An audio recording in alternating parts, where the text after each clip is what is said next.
fire, living proof. This is the place, this is the vibe. Comics fans, bring it live. Comics fans, we're taking flight.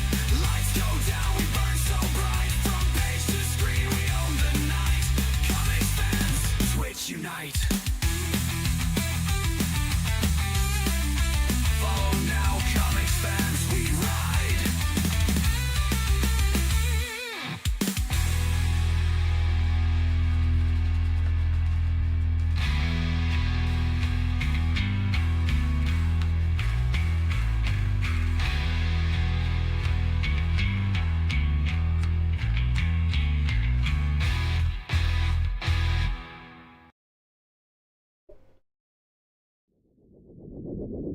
Hey, g'day everyone. What's going on? I hope you're all having a fantastic Friday today. As you may have seen from the stream title or from the go live notice, we are going to be doing a live react to the Marvel Comics June 2026 solicitations that got released overnight. I was actually talking to my youngest on the phone this morning, early this morning, like late last night / early this morning. And I was telling him I wasn't sure what I was going to be streaming today. And then I woke up and saw that the Marvel June previews were out. And I'm like, well, now I know what I'm streaming today. The reason he called me too was, and I'm so proud of him. I am so proud of my youngest. He is getting a book of his poetry published. And I'm like, this is huge. Hey, Zeros. Hey, Dragons. He is getting a book of his poetry published. And now, call me biased, but I think his writing is awesome. I've loved some of the poems that he's written that he's shared with me.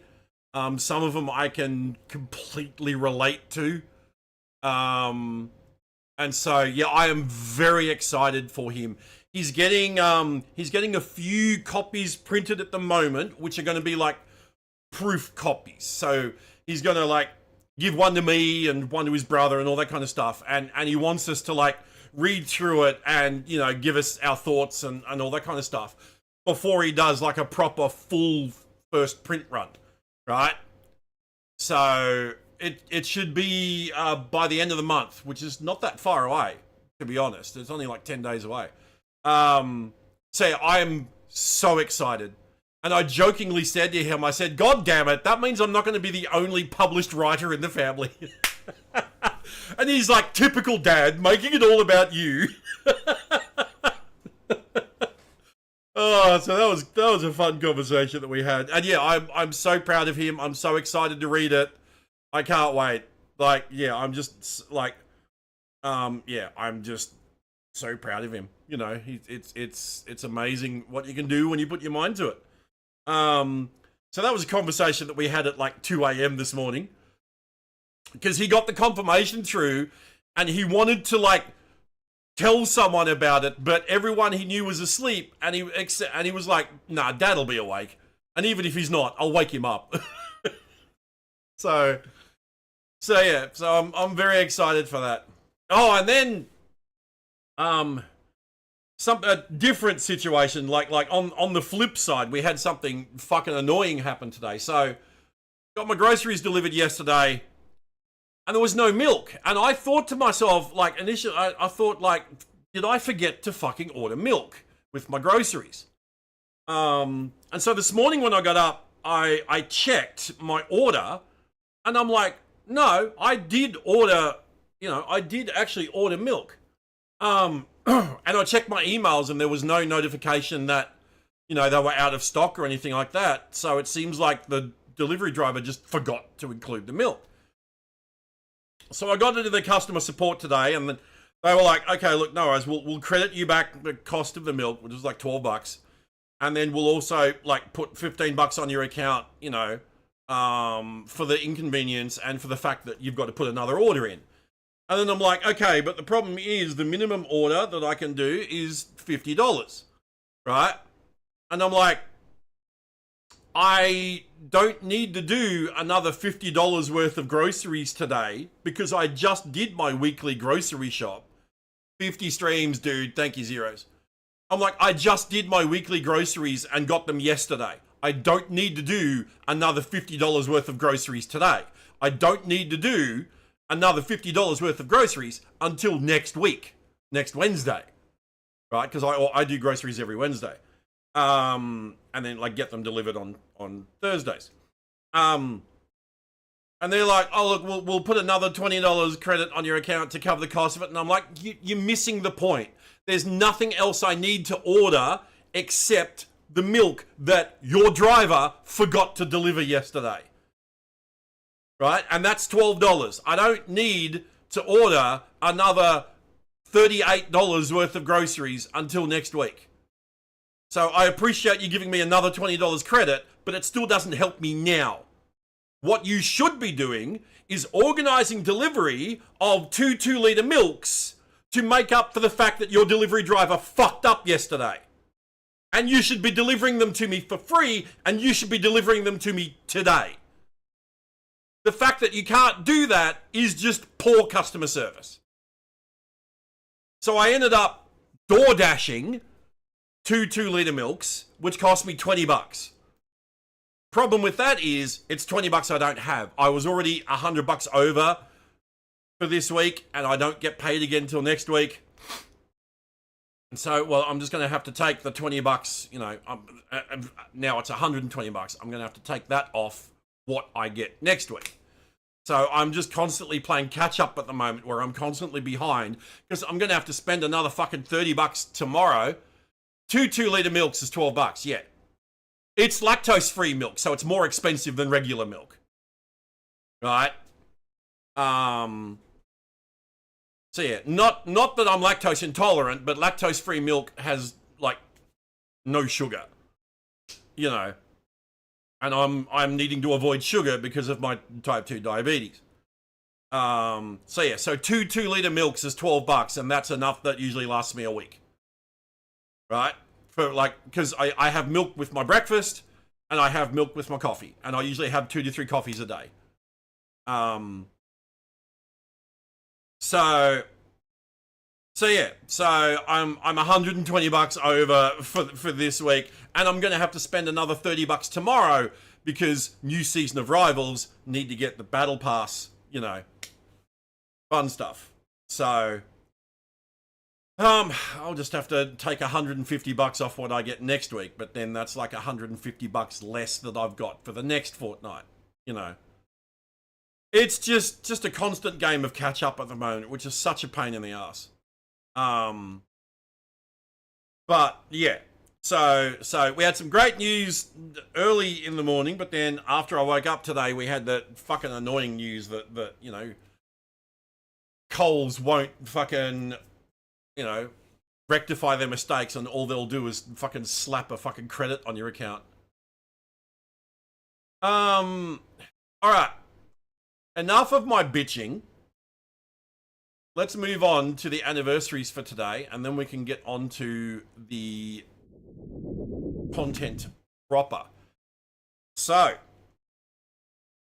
Marvel anniversaries for March 20th. We've got Mantis and Sekhmet in 1973. Solomon Kane, also in 73. Dakim up here. And Mongu in 73. Victorious in 73. And Lucas Brand here in 73. And then we also had The Answer in 1984. G-Type, Plutonia, as well as Neosaurus, Blimp, Fader, and Schism that didn't get covers in 2002. Frost Pharaoh over here in 2019. And Red Heron in 2024, but they didn't get a cover. The comic book debut of Ouroboros in 2024. The Assembly, including Gremlin as Titan in 2024. And Mr. Bobo, who didn't get a cover in 2024.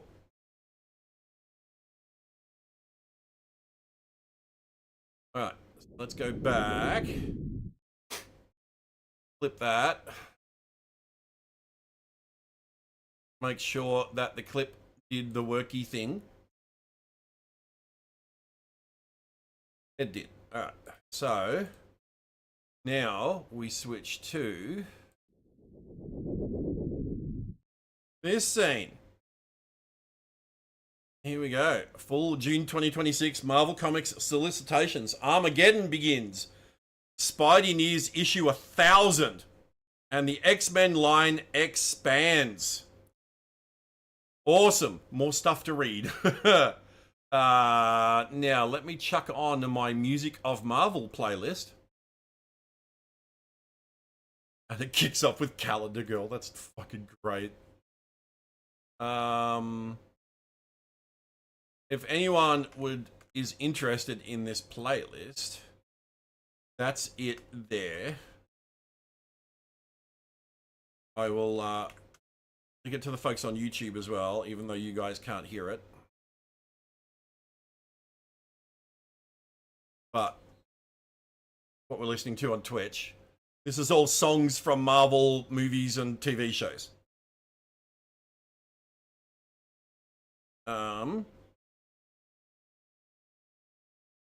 Yeah, alright, so Marvel is pushing nearly every corner of its universe into bold new territory as June delivers Red Hulk's Armageddon, Spider-Man's Road to 1,000, and a wave of mutant chaos. We love ourselves some mutant chaos. Alright, I'm not going to read through all this. We're just going to get into it. Alright. So, Avengers Armageddon. This is the big event that is currently being worked up to in the pages of Captain America and the Wolverine Weapons of Armageddon miniseries. It's leading up to the next big Avengers saga. Because the current Avengers comic book just recently wrapped up. Now, the whole thing behind this is Doctor Doom has vanished, leaving Latveria without a leader. And various factions are vying for control, including Red Hulk. Red Hulk's looking to take over Latveria for America. Very much kind of mirroring some recent real-world events. Right? Where a certain large country basically took control of a smaller country, you know. So yeah, so this is the next big crossover that's coming up. So we've got a Dyke Rowan cover here, which is pretty cool. And then we have another cover here, which is, I don't know who. Look it up down here in a minute. And we've got Care Andrews with a very cool cover.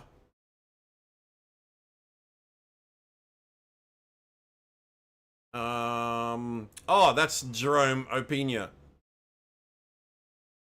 Yeah. Which is very cool. Alright. So yes, Avengers Armageddon, issue 1 of 5. Written by Chip Zdarsky, Julio Diaz and Frank Alpizar on art. Lots of covers. Lots and lots of covers. We get a Scotty Young variant because of course we do. They're doing Magic the Gathering variants. That's just teasing now. Armageddon has arrived. Red Hulk's devastating tear across the globe must be stopped, but it will take a colossal gathering of Earth's mightiest heroes to do it. Calling in the Avengers, the Fantastic Four, Wolverine, and more, but who will survive this superpowered cataclysm? There will be a pre-Armageddon Marvel Universe and a post-Armageddon Marvel Universe. Be here to bear witness to the transformation. Interesting. And yeah, they're calling in like, yeah, we've got Fantastic Four, Captain Marvel, Captain America, Iron Man, Spider-Man we saw up here, Wolverine. Just Wolverine is on the Avengers as well. We've got Vision over here as well. And hey, Miss Fantastic and Invisible Woman were also both. Oh, we got Black Panther here as well, poking his head out. Invisible Woman and Mr. Fantastic were also both former Avengers. Thing used to be on the West Coast Avengers. I don't think Human Torch was ever an Avenger. The original Human Torch was. Not Johnny Storm, though. I don't recall Johnny Storm ever being an Avenger. But yeah, but Wolverine's been an Avenger. Wolverine's been on just about every friggin' team there is, except for Power Pack, I think. So yeah, then we've got Captain America continuing the Avengers tie-in. The Armageddon tie-in, sorry.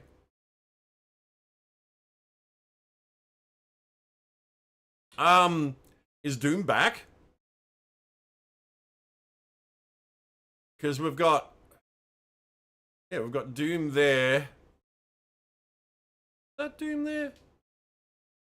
Like a bit of a piecemeal mask. But I like the like how the flag's doing like a a heartbeat, pulse rate kind of thing, and then it kind of flatlines. That's very evocative cover. That I really do like that. And then yeah, we got Doctor Doom melting Captain America's shield. God damn. But yes, Captain America number 12, Chip Zdarsky writing with Valerio Ishiti on art and cover. Bunch of variants. Frozen in Hell. After S.H.I.E.L.D.'s campaign in Latveria meets a brutal and violent end, Captain America finds himself in the last place he expected to be, alongside the last person he expected to see again. Where has Victor Von Doom been since the fall of Doom? So he is back. And what does he want with Steve Rogers? Find out here as everything hurtles towards Armageddon. So obviously this happens before Avengers Armageddon. So Doom is back. And we find out where he's been. And what happened to him at the end of One Nation Under Doom. Oh, One World Under Doom, sorry. One Nation. One World Under Doom. And then we get Queen in Black. This has been teased for a while. Hela takes over Null's spot. Yeah, and she becomes the Queen in Black. Then we get a bunch of variants. Peach Momoko, clearly. Ryan Stegman design variant. Scotty Young. That's sick. I love Scotty Young's work. That's so good. God damn, that's so good. I just realized, hang on a sec.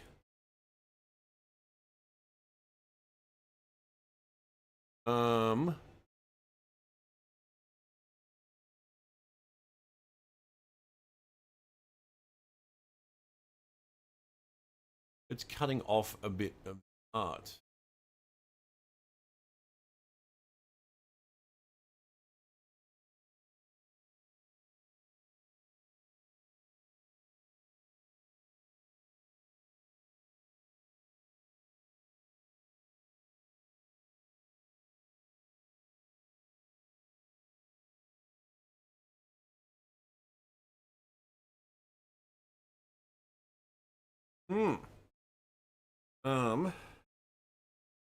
We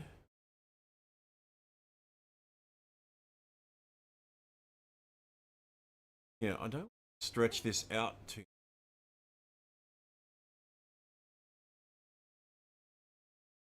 Stretched out? No, that's fine. Yeah, alright. Yeah, so we got the Scotty Young cover, Peach Momoko, Ryan Stegman. Another Stegman? And then we get Chip Zdarsky. That one looks cool.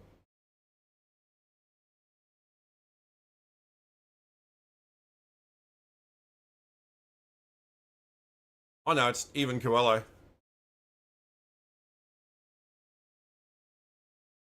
Cool. So, Queen in Black starts. Queen in Black, 1 of 5. Al Ewing writing, Even Coelho art. Lots of covers.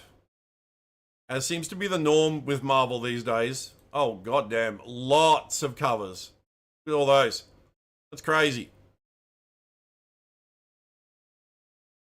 Lots of covers. Hell on Earth. On the farthest edges of the solar system, Null, god of the void, builds a brand new army to destroy Earth. But Hela of Asgard might have gotten there first, as she makes planetfall with a legion of the galaxy's deadliest symbiotes. 2 of the most powerful evils in the galaxy are at war, and the son of Venom is caught right in the middle. Writer Al Ewing and Eben Coelho, the team behind Venom War, bring you a cosmic collision of evil versus evil with the good caught in the middle. So yeah, so another 5-issue event series. This will be interesting. And then we get Spider-Man, Long Way Home.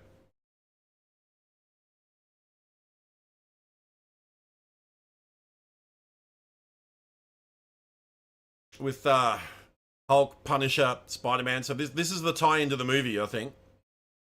And a Cosmic Cube. Very cool Adam Kubert cover there. And then, yeah, Dave Johnson cover. Punisher packing the big gun. So yeah, Spider-Man, Long Way Home, number 1 of 5. Jonathan Hickman writing with Adam Kubert on art and cover. As well as a bunch of variant covers. A dark homecoming awaits. It's a world before the Punisher, a world where the existence of the Hulk is but a whisper of a rumor, a world where AIM has just developed a cosmic cube in the jungles of South America. Frank Castle, Bruce Banner, and Peter Parker are all on a mission to keep the cube out of the wrong hands, including each other's. In this 3-way free-for-all for the power of the cosmos, who will come out on top? Legendary creators Jonathan Hickman and Adam Kubert team up to tell the grittiest Spider-Man story of the ages.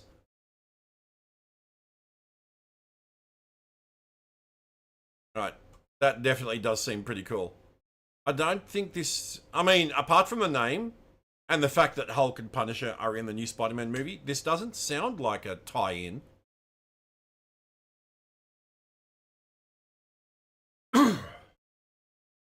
Maybe it's like a prequel?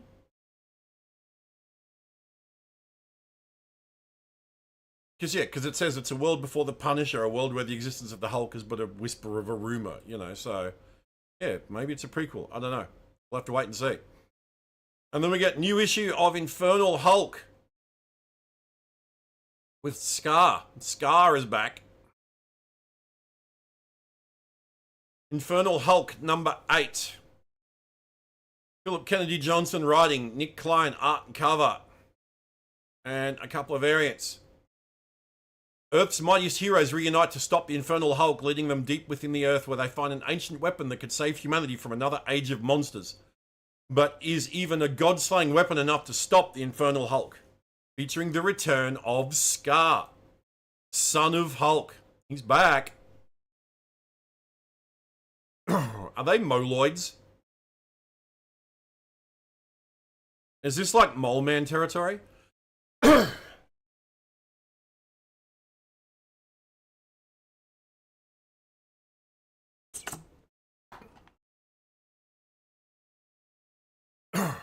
All right. We get a new issue of Doom Quest. Oh, what is this? What is this? Why is Doom got a Tommy gun?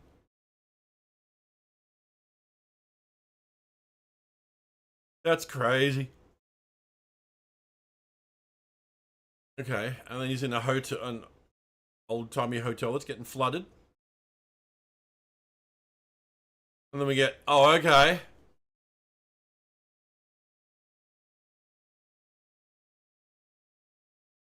About to get punched in the face by She-Hulk. Doom Quest, number 2 of 10. Ryan North writing, Francesco Mobley art, cover by Alex Ross with a bunch of variants. Oh, wait, Doom is unsinkable. Dr. Doom has been sent back in time without his armor and without any technology, but with the only thing he's ever needed, his mind.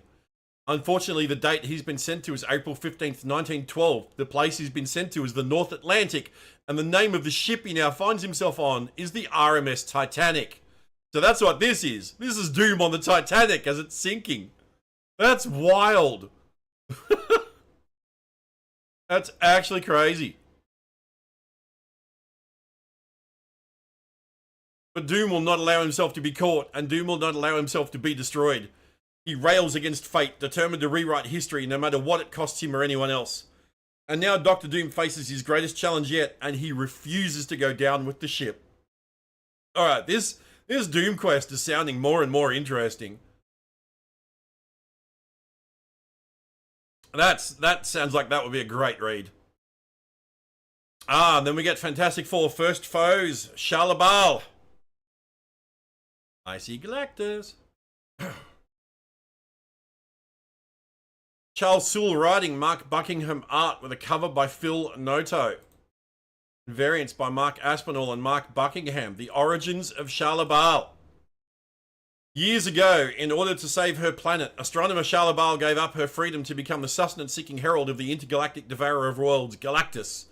Now, for the first time, learn the secrets of her transformation, her journey, and the horrifying decisions that she had to make. It's a one-shot. And apparently this is going to be canon, MCU canon. So yeah, very, very interesting. And I like how Phil Noto as well, like he made it look like the actress and the actors that played Galactus and Shalabal, the movie. Like instantly recognizable too. It's really, really cool. Oh, is that? Who is that? Ultimate Impact Reborn. That's Annihilus. Why does he have Annihilus on his shoulder? Oh, wait, there's Punisher and Miles. This is the new character that they're introducing in this. Yeah, yep, I remember reading something about this.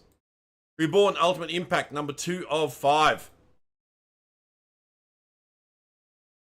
Chris Condon writing, Stefano Caselli art, covered by Ben Harvey. With a bunch of variants. Wonder Man Reborn. That's right, because they're doing a new Wonder Man to tie in with the MCU TV series as well. With the origin boxes scattered, new heroes and villains rise across the Marvel Universe. Miles Morales races to undo the damage, but is it too late? And a new threat from the Ultimate U is at large, and aiming the Ultimate Negabands right in the Punisher's face. Got the Negabands. The Negabands are devices that were originally worn by the original Captain Marvel, and then went to the superhero Quasar. And they're basically like bands that allow the user to generate like bursts of force energy or energy construct, like create energy constructs and things like that. Kind of like Marvel's Green Lantern, you know. Oh, and I remember this. Jay and Silent Bob. Jay's of Future Past. Yep, Kevin Smith. You thought they were Kang Tech? Were they? Is that in the MCU? I know in the comics they were originally like the bands worn by the original Captain Marvel. Like Marvel was his Kree name.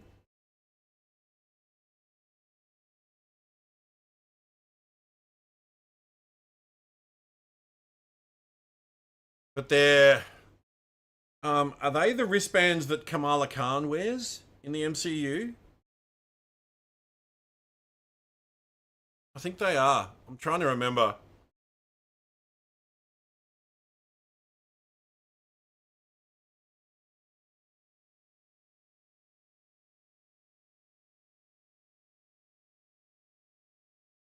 I'd have to... They were? Okay. Yeah, but they're different to the comic book ones. But yeah, we get Jay and Silent Bob, Jay's of Future Past, and this is written by Kevin Smith. There's Jeff. And Lockheed.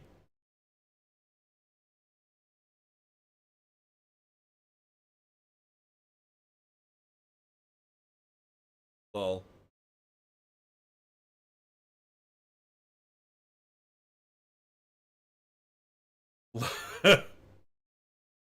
That's a cool cover.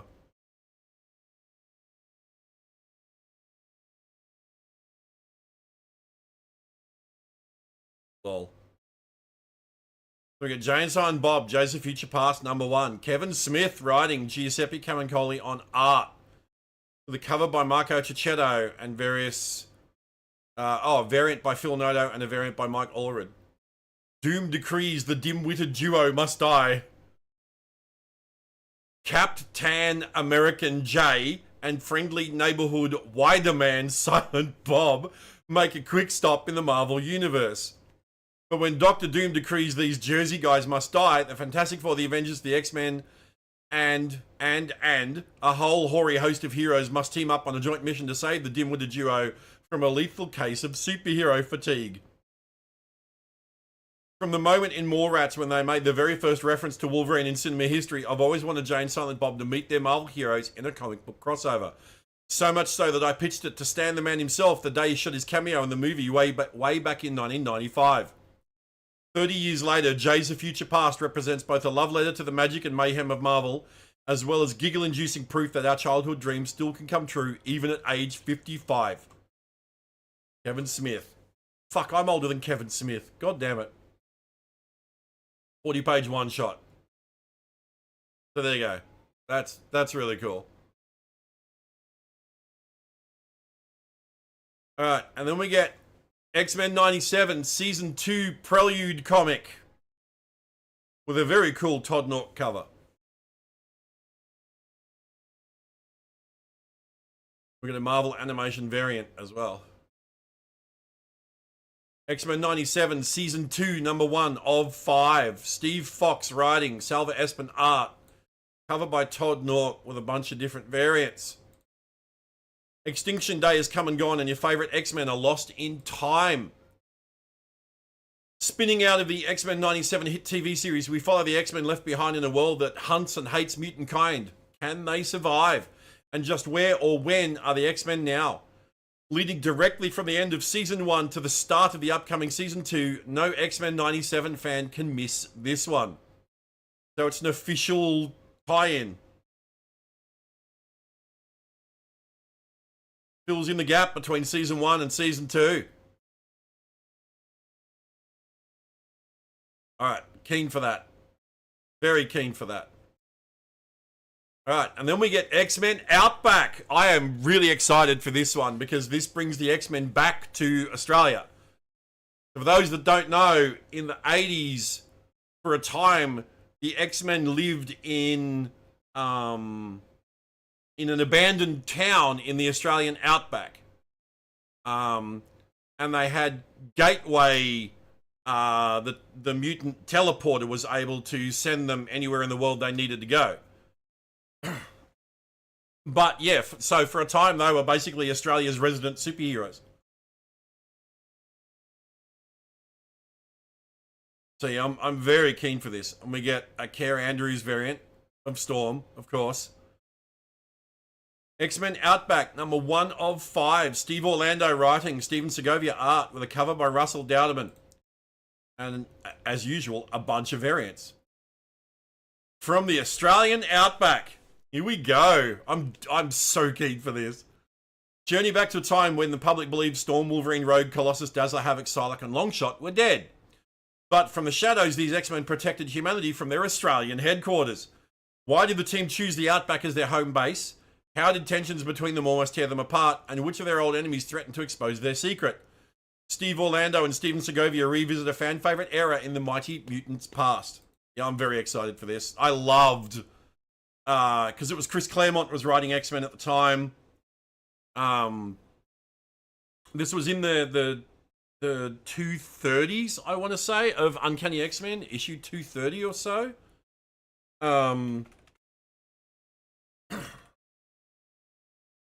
I'm going to look this up.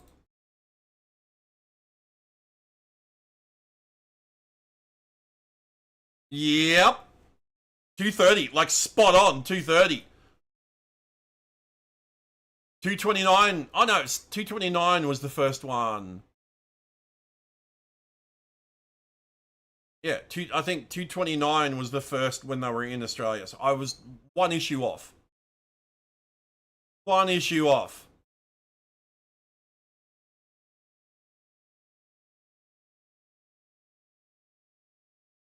Yep, one issue off.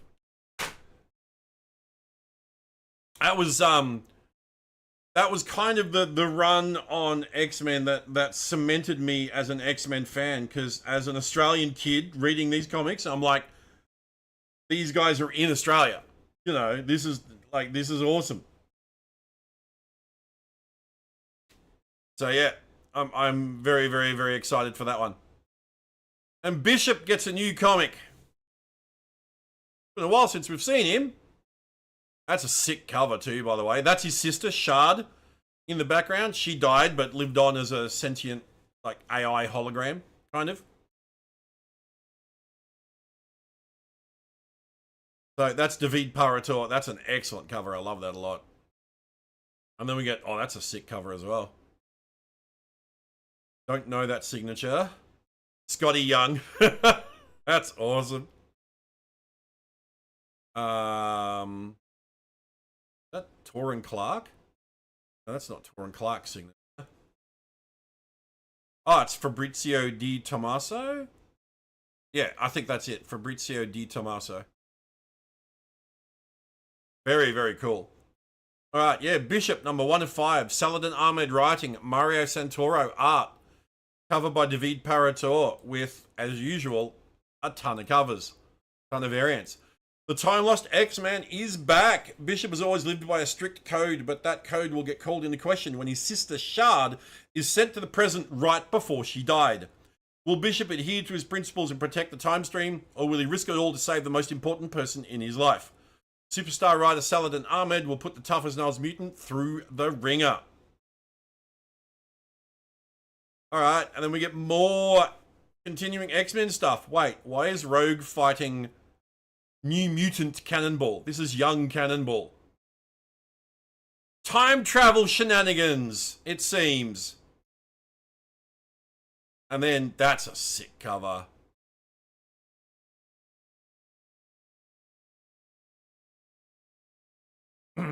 I like that a lot. And then we get Wolverine and Sabretooth playing soccer. Okay. Was not expecting that. That was not on my what covers are you expected to see in 2026 bingo card at all. Uncanny X-Men number 29. Gal Simone writing, Luciano Vecchio art and cover with a bunch of variants. Haven House has a powerful and unexpected set of house guests, and the Uncanny X-Men are not feeling very hospitable. Meanwhile, the Outliers are stranded in a landscape they can't understand under the watchful mentorship of one of the X-Men's most powerful foes. All this plus a death at Grey Malkin Prison causes violent chaos for guards and inmates alike. So why do we have on the cover Rogue and Young Cannonball? There was no reference to, like, young New Mutants in here. Okay. And then we get, I think we get issue 30, Mars Needs Mutants. Martians! Oh, that's a cool cover. Yeah, it's a Dolly cover. That's sick as hell. I like that. I like that a lot. That's awesome. Yep, Uncanny X-Men issue 30. So we get 2 issues of Uncanny this month. Gail Simone writing, Luciano Vecchio art and cover with a bunch of variants. Widespread panic breaks out in Louisiana as it becomes ground zero for an alien invasion force. But are they really what they seem, and are they a known species or some new terror altogether? Can even the Uncanny X-Men resist the technological terror when Mars needs mutants? Hey, Gyros, how you doing? Alright, that's really cool. But wait, is it Mars as in Araco?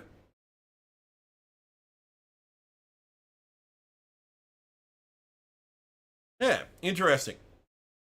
Alright, and then we get the adjectiveless X-Men series continues. A very cool Tony Daniel cover. Comics, do I buy them physically or digitally? I only get to read them digitally on Marvel Unlimited. I don't have a comic shop locally. And comics are super expensive here in Australia as it is. Like, I'm talking $10 an issue. And that's not even including, like, getting them bagged and boarded and factoring postage into that as well. $10 Australian, that is. So yeah, so I only get to read stuff when it comes to Marvel Unlimited, and when I have a subscription to Marvel Unlimited as well, because I can't always afford a subscription. The bad thing with that though is Marvel Unlimited are usually 3 to 4 months behind physical releases. So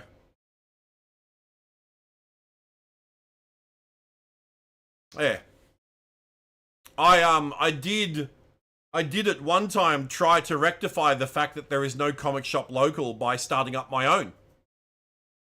I did a small business course, and then I was about to get a bank loan for 50,000 approved, a business loan for 50,000 approved. The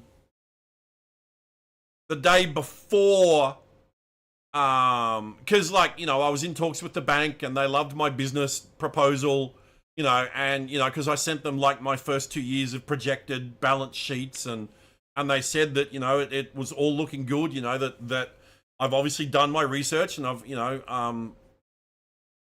and it's all looking good, and they were set to, you know, agree to give me the loan, and COVID hit. That's when COVID started. The banks quickly changed their lending criteria, and I no longer applied. So, in a way, I dodged a massive bullet. Because if I'd gotten the loan and opened my shop and then COVID hit, it would have put me out of business because I would have had to shut the shop because of COVID. And that would have immediately put me out of business. And then I would have been stuck with a $50,000 bank loan, you know, and no way to pay it. But yeah, so in a way I dodged a bullet, but opening my own comic book shop has been my lifelong dream. I haven't given up on it. But it's definitely looking less likely these days, and especially even more less likely since I got PTSD and social anxiety, because that doesn't exactly lend itself to running a comic book shop. You know, when you've got that to deal with. So,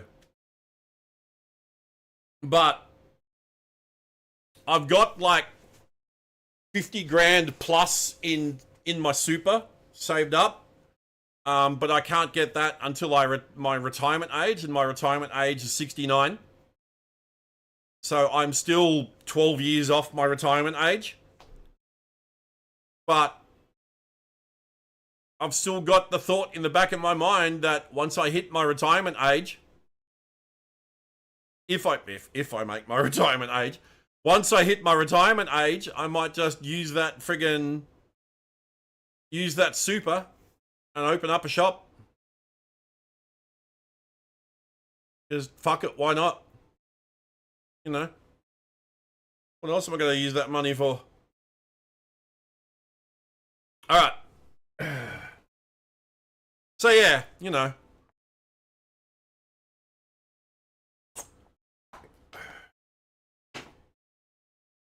Okay. Back to the solicitations.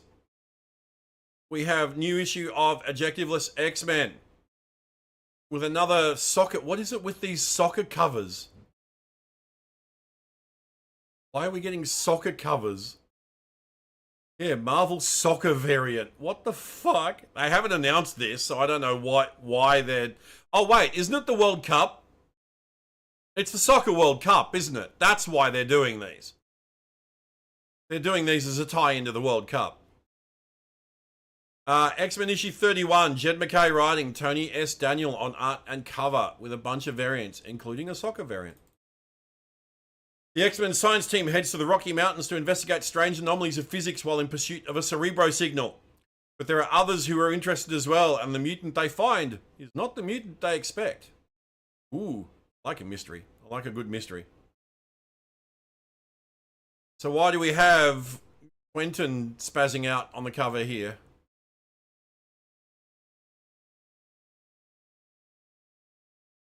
Yeah, don't know. All right. Oh, we get 2 issues of X-Men this as well. Oh, that's an awesome cover. I don't recognize that signature, but yeah, no, that's awesome. And then, is that Animalia? I suppose it must be. I'm normally used to seeing her in like bird form like this. But why is she white furred?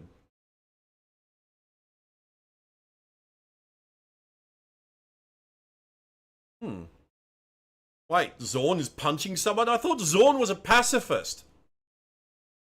Why is he punching someone? Pacifists don't punch people. Alright, X-Men 32, Jed McKay writing, Tony S. Daniel art and cover with some variants. While the X-Men's rescue mission was compromised by the identity of the mutant they were tracking, it's now completely shot to hell by the intervention of Department H. Department H being the Canadian government military organisation that's in charge of Alpha Flight. Normally not a problem for the X-Men, but the science team wasn't a group assembled for battle. I don't know, Zorn's starting to punch people now, so, you know.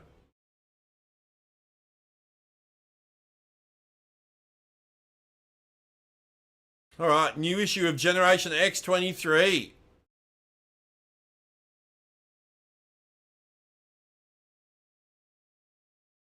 Who is that? Is that meant to be Darken? No, but Darken, right. Okay, but he's got... Not Darken. That's a sick Gabby cover. I love that. Alright, Generation X-23, number 5. Jody Hauser writing, Marco Renner on art with a cover by Partha Pratim Sarkar.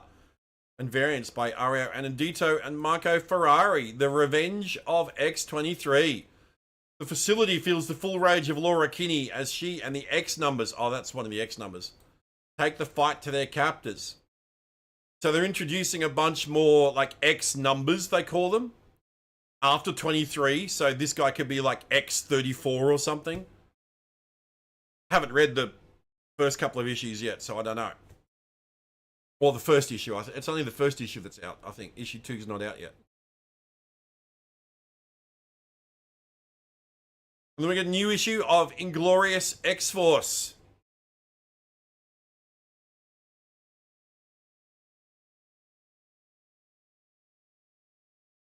Yes. But yeah, that's a cool cover. The new Spider-Man trailer beat GTA 6 in views, hit 500 million. I saw 750 or something. It set a new record for the most watched trailer ever.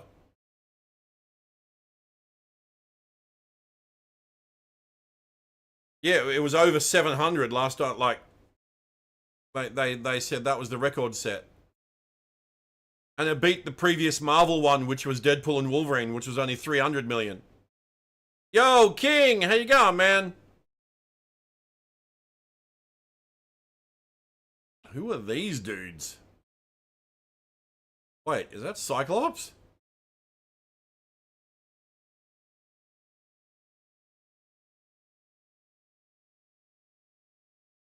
That's a cool cover.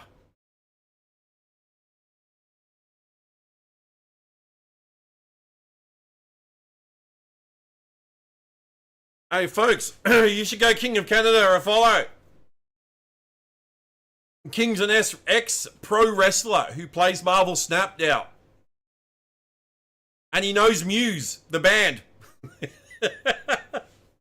You should totally go give him a follow.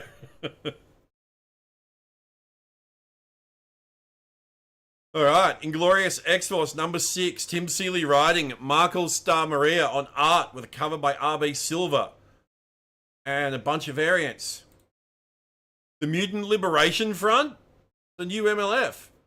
Cable, Archangel, Miss Marvel, Boom Boom, and Helverine bring the fight to the Mutant Liberation Front. The new face of the MLF is Kali, the Hindu goddess of death, but it's their deep-seated plans that will put X-Force on the back foot. Alright, so these guys, that's got to be Kali. And then we've got... Is that meant to be a Statue of Liberty, like, rip-off? And then we've got a Cyclops wannabe. And 2 more.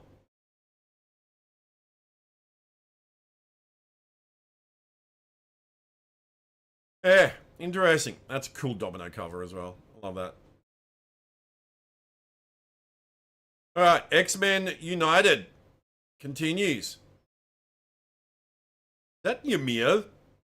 The Frost Giant King? Hey, puppet.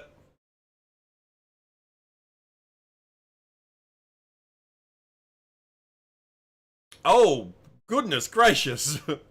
What is this? Emma, did you forget your clothes again?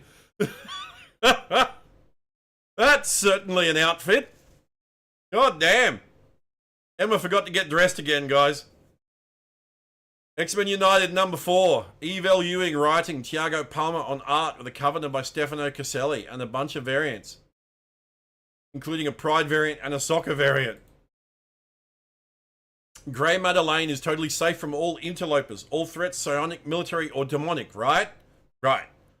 But what about the doubts and fears that always emerge among friends and lovers and who keep blowing up Emma's phone? Meanwhile, Iceman has a rather unorthodox training idea. Bring your 20-sided die. What the fuck? I'm sold, take my money? Yeah. Like, there you go. There's your cover. That's all you need. Good grief. Alright. We get another issue of Storm, Earth's Mightiest Mutant, with giant frogs, it looks like. Oh, the last issue? The last issue of Storm's Earth's Mightiest Mutant, their implants? It's Emma, so probably. Murewa Ayodel on writing, Federica Mancine on art with a cover by RB Silva and a variant by Yasmin Putri. The Eve of Battle. Wait, this is the last issue. But it says the Eve of Battle. I've seen mixed reports. The writer professes that this is an ongoing, but Marvel continues to solicit this as a mini-series.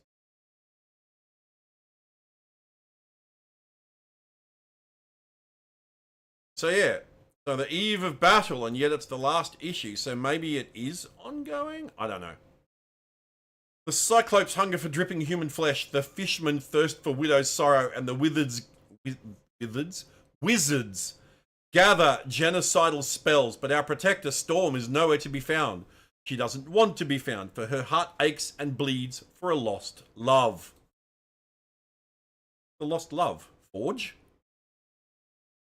Black Panther?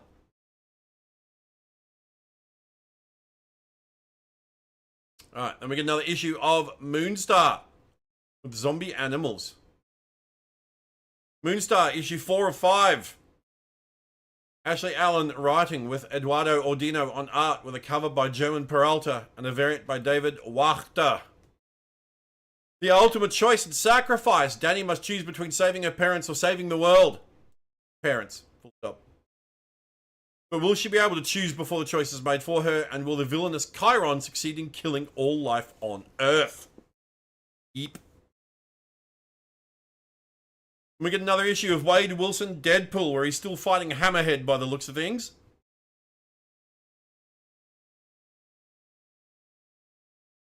Cool cover.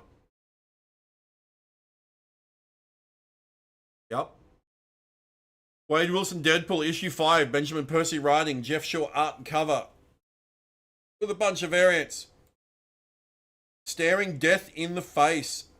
Hammerhead has Deadpool's Book of Omens, but with Blind Owl in the crosshairs, will Wade sacrifice his life for hers? Plus the secret from issue 1 revealed. I do not know what this secret from issue 1 is, because I have yet to read it. It should be coming up on Unlimited soon, I think. Alright, and then we get, is it the last issue of Cyclops? Cyclops' mini-series with a very cool cover. And a very cool variant. Yep, last issue. Cyclops, issue 5 of 5. Alex Pacnadel, or Pacnadel, I'm not sure how to pronounce his last name. Writing, Roche Antonio. Art, cover by Federico Vicentini. Against all odds, with Cyclops still blinded, May captured and pierced with a highly powerful metal in his possession, how will our heroes carry on?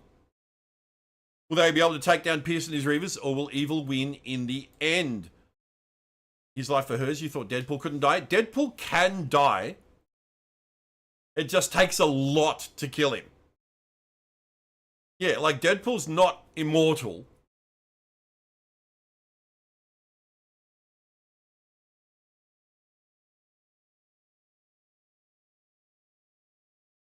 So yeah, so it is possible that there is something in the comic that, you know, can kill Deadpool. And then we get, I think it's the last issue of Magic and Colossus. Yep, Magic and Colossus, 5 of 5. Ashley Allen writing, German Peralta art, cover by David Nakayama with a variant cover by Benjamin Su. The final battle begins. Magic and Colossus are at odds, but can they set aside their differences to defeat Koschei the Immortal for good? And when all is said and done, where do the Rasputin siblings go from here? Thanos made him immortal? Was that a recent thing? Because I don't remember that.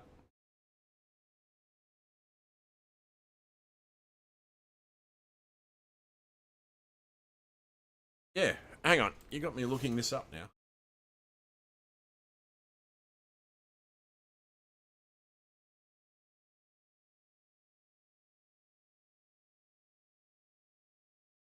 Thanos once cursed Deadpool with immortality to prevent him from reuniting with his beloved mistress Death. Because Death favoured Deadpool, a jealous Thanos cursed him so he could never die and thus never be with her.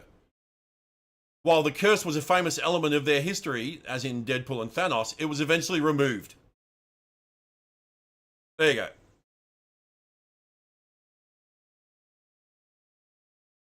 So he is no longer immortal. It was removed.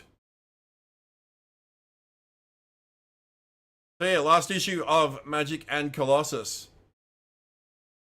Again, I haven't read first issue of this either, but I really want to because Colossus is one of my favorites. And then we get Civil War Unmasked.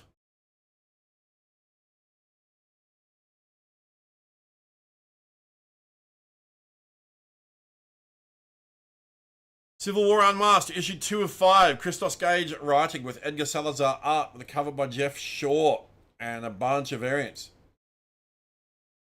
Peter Parker Spider-Man. Witness the agonizing moments leading up to Spider-Man's decision to reveal his identity to the world. As Peter consults Aunt May, Tony Stark, and Mary Jane Watson, he must decide if the rewards are worth the risks involved in exposing his double life, and the ramifications of his decision come sooner than he'd imagined. So yeah, oh, and that's got the cool thing where Cap was riding the jet, which absolute fucking sick moment from Civil War. And then we get a new issue of Wolverine. Fighting Absorbing Man, who absorbed sand. Yeah, absorbed sand.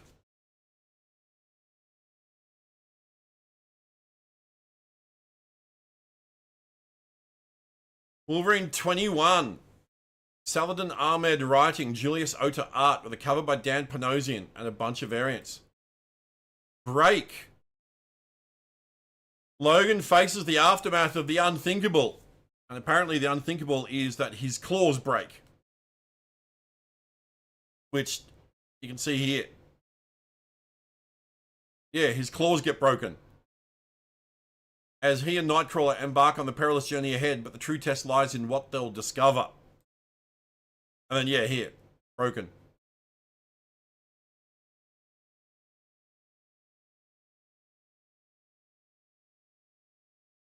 Ouch. So yeah, so that's a very cool Lionel Francis Yu cover. And this is evocative of the Origin, the cover to the Origin miniseries.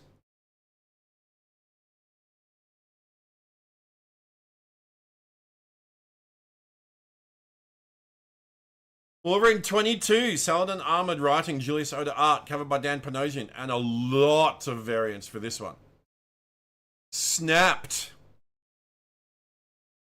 Wolverine has been beaten down to the bone, literally. His adamantium claws shattered. Their bones snapped down to nubs.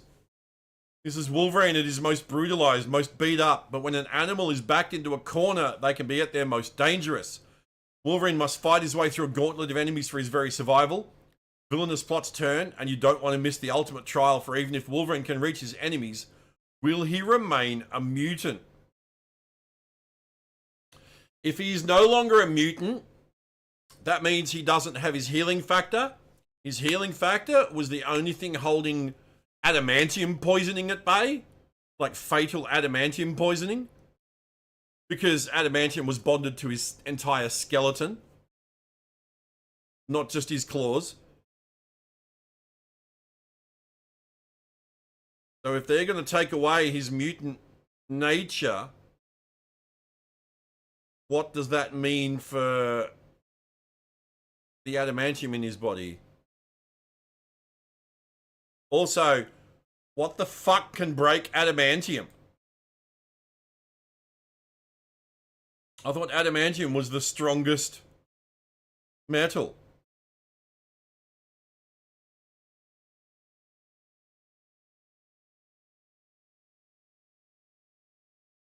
Hang on. Marvel Comics. What is the strongest metal? Proto-adamantium, which is the material comprising Captain America's shield. True adamantium is virtually unbreakable, which is virtually unbreakable.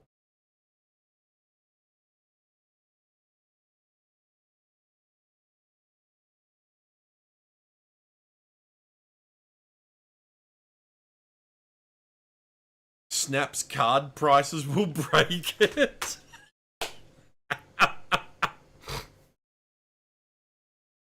Doesn't Bullseye have it laced onto his bones?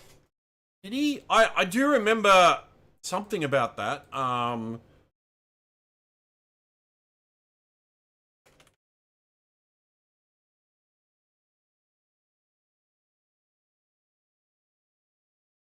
He had, after his spine was shattered, he had his spinal column reinforced with adamantium to restore his mobility, but the metal wasn't bonded to his skeleton.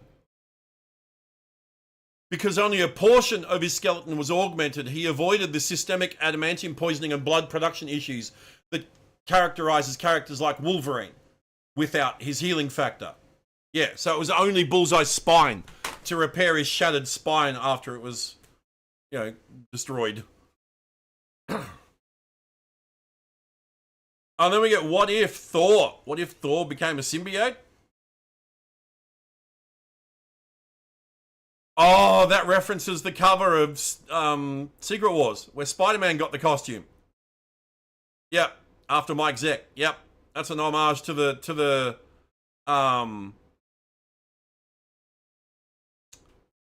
Secret Wars costume. Let me find it. Issue 8, I believe it was. Yes.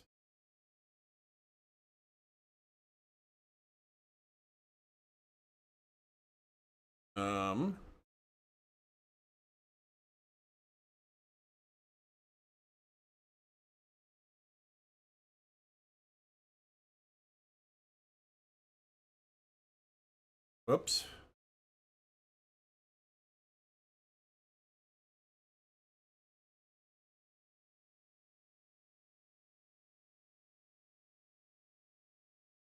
Yeah.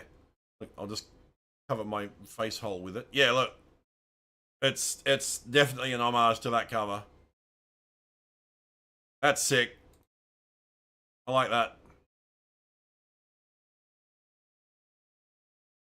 What If Thor #1. Torin Grunbeck writing with Sergio Davila art with a cover by Lucas Wernick. And a bunch of covers. What if Thor got Spider-Man symbiote suit? There you go. Amid the chaos there comes a costume, but not to the hero you know. Legend has it that bonding with the symbiote suit made Thor mightier still. But what shadows lurking in the Ten Realms would take interest in such a powerful pairing? So there we go. So it's redoing. It's 50 years, celebrating 50 years of What If as well. It's celebrating, yes, instead of Spider-Man getting the symbiote costume, it's Thor.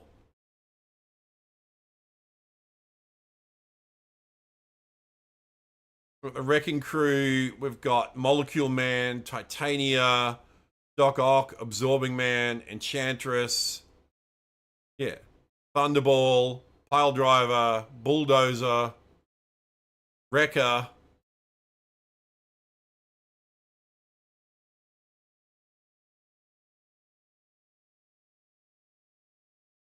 Yeah, alright, and then we get What If, Uncanny X-Men, Cyclops and Goblin Queen. What If, Uncanny X-Men #1, Jerry Duggan writing, Jan Bazaldua on art with a cover by Lucas Wernick and a bunch of other variants. What if Cyclops had stayed with Madeline Pryor?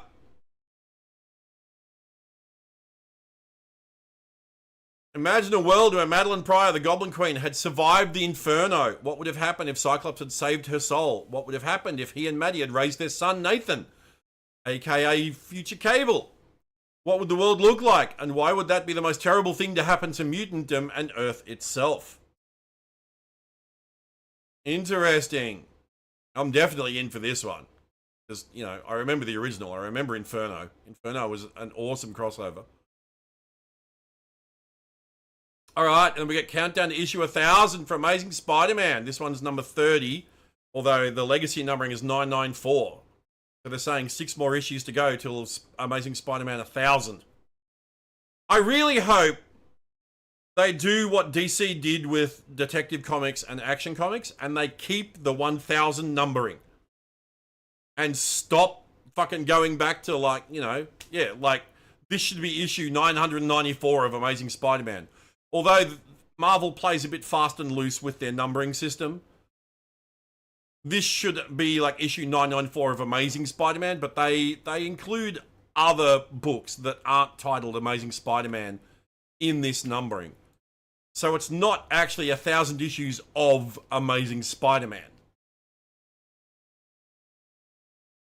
But anyway, we get no idea who that is. There's the soccer variant. Green Goblin and Sandman. Alright, Amazing Spider-Man 30. Joe Kelly writing, Pete Woods art, covered by Mark Bagley, with a bunch of variants. Spidey versus Spore. Well, that answers that. That is. Spore is spreading and it's all Spider-Man's fault, but should Peter even be fighting in a tragedy of his own making? And don't miss the answers to an earth-shattering riddle from the Battle with Torment in Amazing Spider-Man Venom Death Spiral. Alright, and as usual, we get 2 issues of Spider-Man this month. Get Aunt May with Uncle Ben.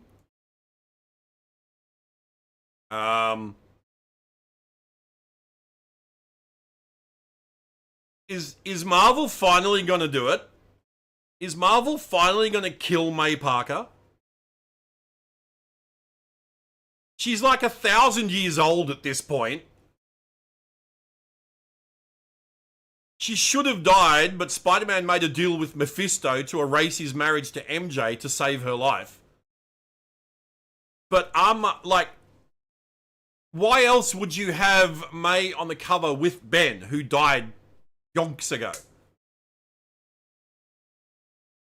Unless this is to infer that they're reuniting after death.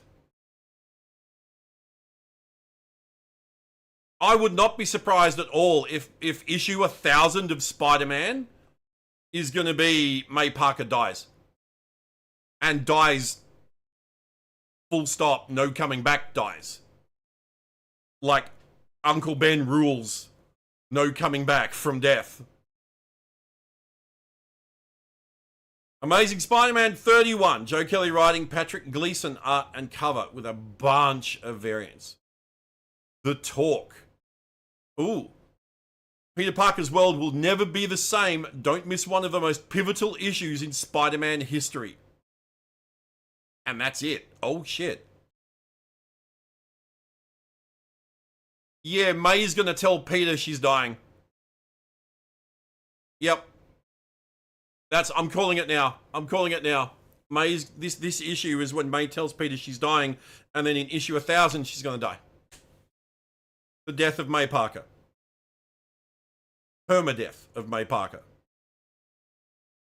Alright, and it looks like we get a facsimile edition of the first issue of the Brand New Day event in Amazing Spider-Man, number 546. Yep, facsimile edition. I'm not going to read through that, but yeah, this is obviously a tie-in to the movie. This was the tie-in comic, Spectacular Spider-Man Brand New Day.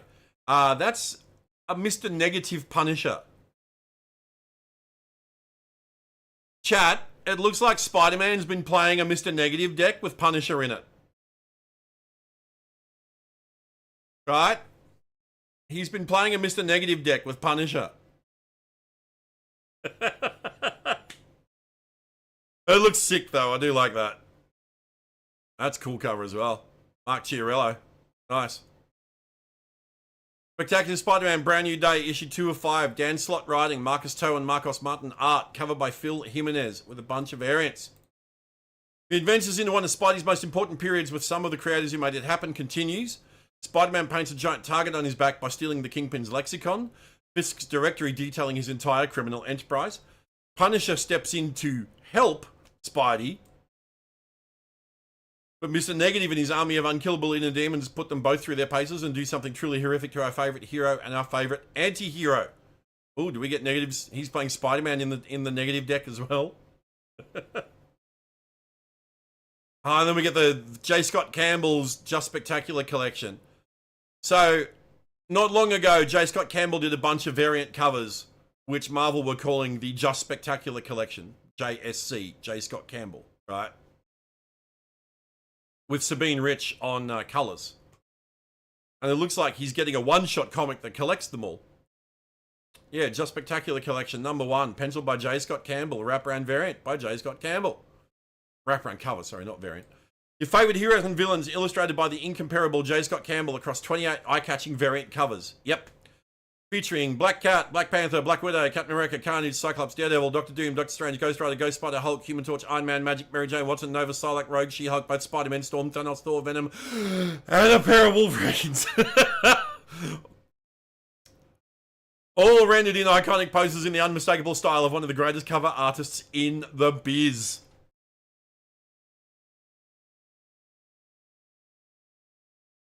Plus, Campbell's crisp pencils and inks are featured in bonus behind-the-scenes art, and the comic book superstar shares insights on his incredible career at Marvel and the process behind assembling these covers into one spectacular montage. That's pretty cool. That's pretty cool that an artist gets recognized as such by Marvel by giving him his own comic that collects all the recent variants he did. So that's pretty high praise. Speaking of J. Scott Campbell, we get a new issue of Black Cat. Wait. Is Felicia hooking up with Frank?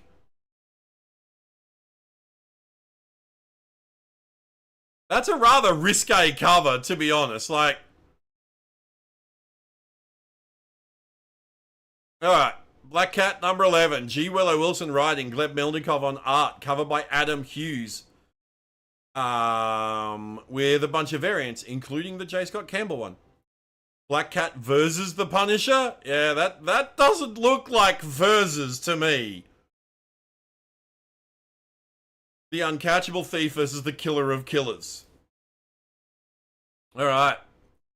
We get a new issue of Spider-Versity. And they take on Carnage. Is that still Eddie Brock Carnage? Amazing Spider-Man, Spider-Versity, 3 of 5. Jordan Morris and Joe Kelly writing. Per Perez art, covered by Giuseppe Camuncoli. With a bunch of TBA variants. The tutelage of the younger Spider-Man and Spider-Women of the Marvel Universe by Norman Osborn and Jessica Drew continues. The Spiders have learned a lot, but both Norman and Jessica would never pit them up against Carnage. Fresh out of the hit Death Spiral, Carnage has changed and is on a collision course that might make this the deadliest book in Spider history. They don't mention Eddie Brock, because for those that aren't aware, Eddie Brock currently has the Carnage symbiote. But they don't mention Eddie here, and they say Carnage has changed after Death Spiral. So I wonder if it's still Eddie. Alright, Venom. New issue of Venom. We get the new sleeker looking Venom costume. That's just terrifying. God damn.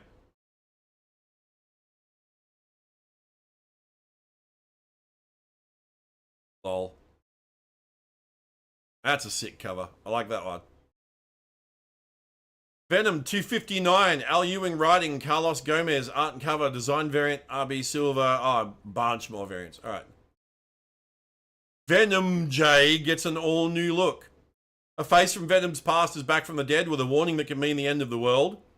Another end of the world? In the face of the pocket lips, who can Mary Jane Watson trust with her greatest secret? Not who you think. Meanwhile, Dylan Brock, who is Eddie's son, for those that don't know, makes a decision, and the Venom family may never be the same, plus an all-new look for Venom J. I hate... Don't make this a thing. This is terrible. Because for those that don't know, Mary Jane Watson is the current host for the Venom symbiote. And so that's why they're doing this Venom J. Like, no. Please, no. Alright, we got a new issue of Iron Man. Teams up with Spider-Man by the looks. And we get a soccer cover. Yep, definitely teaming up with Spider-Man. Oh, that's a cool Iron Patriot cover. I like that. Iron Man number 6, Joshua Williamson writing, Juan Cabal art, covered by Ryan Stegman with a ton of variants. Spider-Man must save Norman Osborn from Iron Man? Tony Stark and Norman Osborn have history. They've known each other longer than you might know. And when the Iron Patriot armor is stolen, all signs point towards the former Green Goblin, because he used to be Iron Patriot when he took over the Avengers. Only problem is Iron Man is just one little tiny thing standing in his way to take down Norman, the amazing, spectacular, friendly neighborhood Spider-Man. Not that tiny. Don't miss out on this key issue with guest artist Juan Cabal that continues the mystery of those keeping a watchful eye on Tony's actions. Then we've got a new issue of Fantastic Four. Wait, they've gone back to ancient Rome?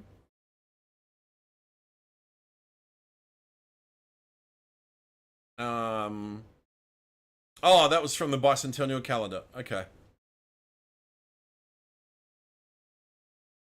Yep, they're in ancient Rome. Fantastic Four number 12, Ryan North writing, Pat Boutin art, cover by Humberto Ramos with a ton of variants. Aliens have invaded Earth and been rebuffed by the Fantastic Four many a time before, and finally one of them got wise and invaded Earth where the FF couldn't defend it. They're attacking our world in the past in ancient Rome. Johnny and Reed are the only two who make it back in time before all of history is erased, but it's okay as long as they can defend Earth, push the aliens back, and reset history to how it once was. Everything should be fine, right? Good thing that when left alone, Johnny and Reed don't get into any sort of problems on the regular. Plus, Reed stretches in a new way in this one. He does that in a lot of our issues, but this one is particularly fun. What the fuck? Okay. That's an interesting thing to include in your solicitation. Alright, and we got a new issue of the new Daredevil series. Is that Spawn? That looks a bit... I'm like, is that Spawn? That's not Spawn, because it's, you know... It's Marvel, and Spawn is Image. Daredevil number 4, Stephanie Phillips writing with Lee Garbett on art and cover, with a bunch of variants. Out of sight, out of time. Matt Murdock is being pursued by the new and dangerous Omen. Oh, that must be who that is. Omen.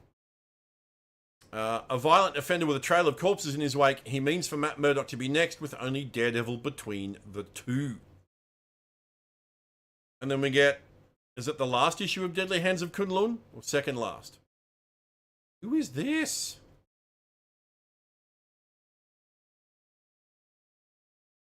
New character? Yep, last issue. Deadly Hands of Kunlun, number 5. Yifan Jiang, writing. Paco Medina, art. Cover by Lionel Francis Yu. Character variant cover by Leo Chiola. Iron Fist, a legacy reforged, and a new villain debuts. Bleeding and outmatched, Lin Liei faces his brother in a battle so cataclysmic it sends shockwaves through the 7 heavenly cities. But when the final echoes fade, what destiny will rise from the flames for the Iron Fist? And what new legend will be forged? Guest starring Loki, Danny Rand, Pei, Karnak, and Arrow, and heralding the terrifying ascension of the War Fist. This must be the War Fist, who looks badass.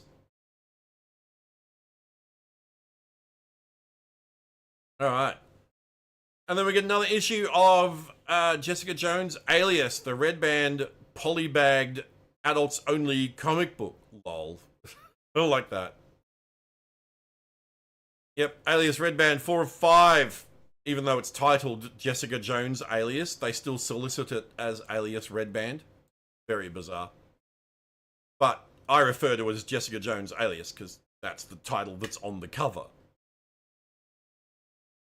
Sam Humphries writing, Geraldo Borges art with a cover by David Mack, variant cover by Cassia Nee. Hope I pronounced that correctly. The Butcher and the Boss, the twisted trail of Jessica and Typhoid Mary's murder investigation leads to a butcher shop in Hell's Kitchen, but these aren't your ordinary prime cuts. Demonic monsters have been created from the meat, and Jessica and Mary must keep the monsters at bay before the Butcher descends. The Butcher? From Diablo? Fresh meat? Alright, and we get another issue of the new Punisher ongoing, where he's fighting Jigsaw. Punisher number 5, Benjamin Percy writing, Jose Luis Suarez art. Cover by David Marquez with a bunch of variants. Warzone. Nice callback there. There used to be a comic book called Punisher Warzone. Wounded and reeling as his own body begins to turn against him, Frank Castle has no choice but to confront the ghost of his past and the grisly reality of his future, all wrapped up in one, as Jigsaw's machinations and mind games come to a senses-shattering head. Face front, true believers, because in this issue, all the puzzle pieces start falling into place.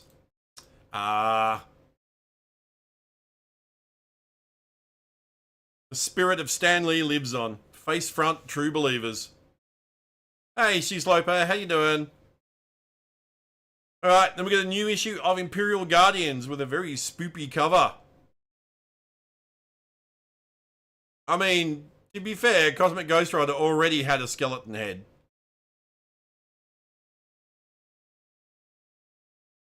Imperial Guardians 4 of 5. Oh, so it's a mini-series. I thought it was an ongoing.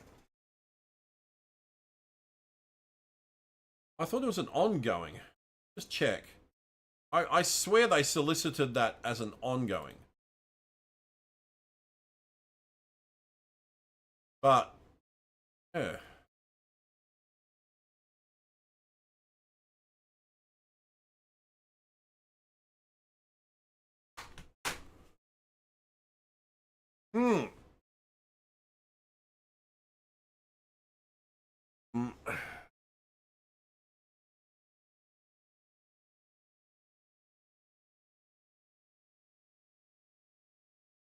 Originally announced as an ongoing, it was downgraded to a 5-issue limited series before its release. Right, there we go. So it was originally solicited as an ongoing. So Marvel clearly didn't have as much faith in the book as they initially did. Imperial Guardians 4 of 5. Dan Abnett writing, Marcello Ferreira art, covered by Sean Izaakse. Fun fact, Sean Isaacs. I remember now, it's Isaacs.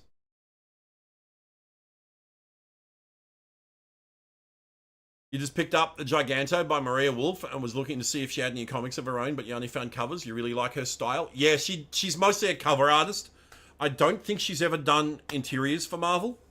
I think she's only done covers. She has a very, very, very cool Generation X23 cover coming up. which I would love to see in Snap as a variant, as an X-23 variant. Or was it for issue 1?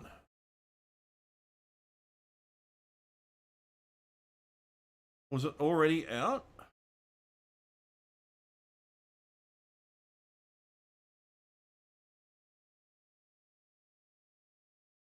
Or was it for issue 3?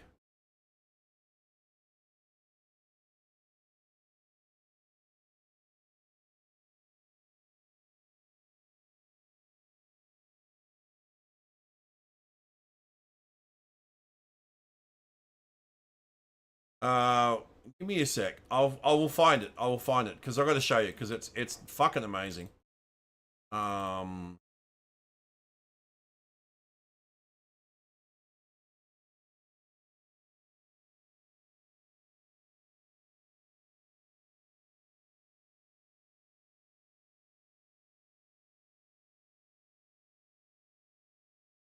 Yeah, here. Let me do this. Yeah. Check it out. How awesome is that?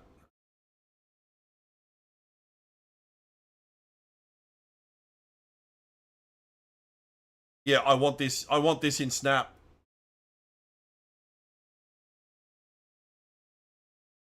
Yeah, I want that in Snap. It is. It's very awesome. Yeah, I love her stuff. It's really good. You got her Warpath, Onslaught, and Ghost Rider, or favorite variants for you? Yeah, yeah, yeah. The background of that variant, oh, so fucking cool.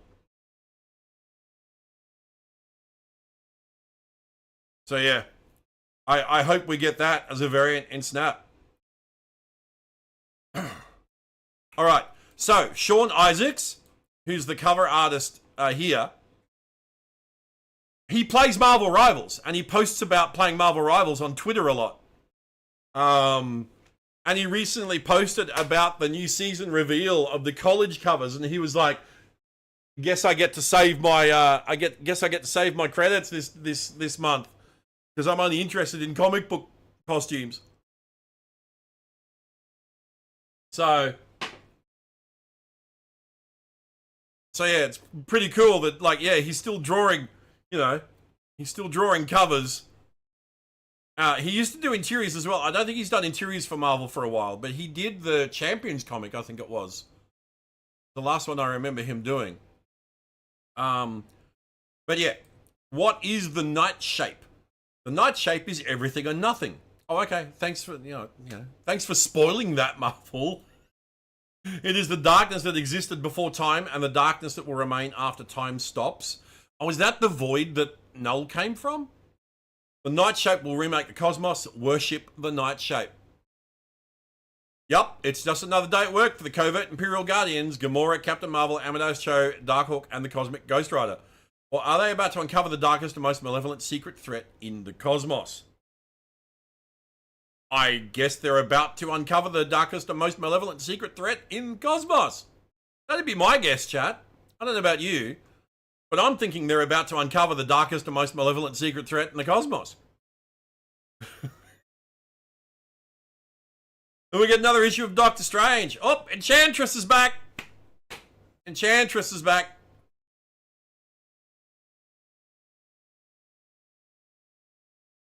Yep.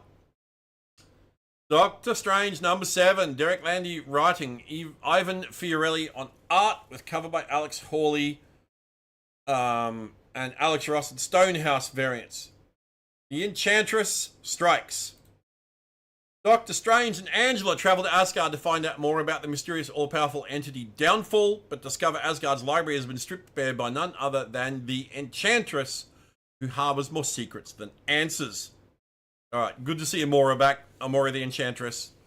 For those that aren't unaware, Doctor Strange is currently the Sorcerer Supreme of Asgard. That's why we've got, like, Angela and Enchantress and all that kind of stuff popping up in a Doctor Strange comic. Because Bifrost has been shattered. There's no connection between Asgard and Earth anymore. So, and Doctor Strange is blocked from returning to Earth. So he's become Sorcerer Supreme of Asgard. A battle, you say? Here's our battle quote. Our battle quote. To me, my flying board. Awesome. That's the Silver Surfer's board's name. To me. Alright. We get a new issue of Sorcerer Supreme. Lol. Is that Enchantress's son? I think. That's a cool cover though. Well, that's a trippy cover. No, that's not Eric. This is a new character. Turin Sudbar. Turin Sudbar. Alright.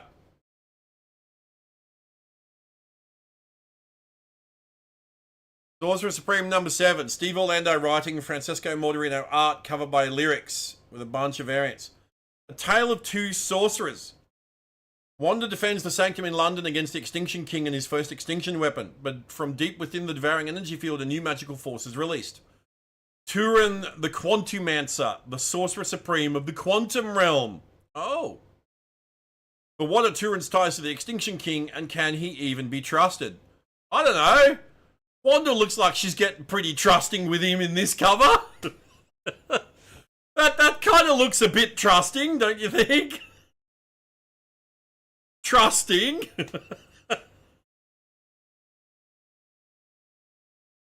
Like that fucking Black Cat Punisher cover we saw. Where is it? Where was that Black Cat Punisher cover? Yeah, here. Yeah, this is meant to be Black Cat versus the Punisher. I think Black Cat won. Just gonna call it. I think Black Cat won this fight.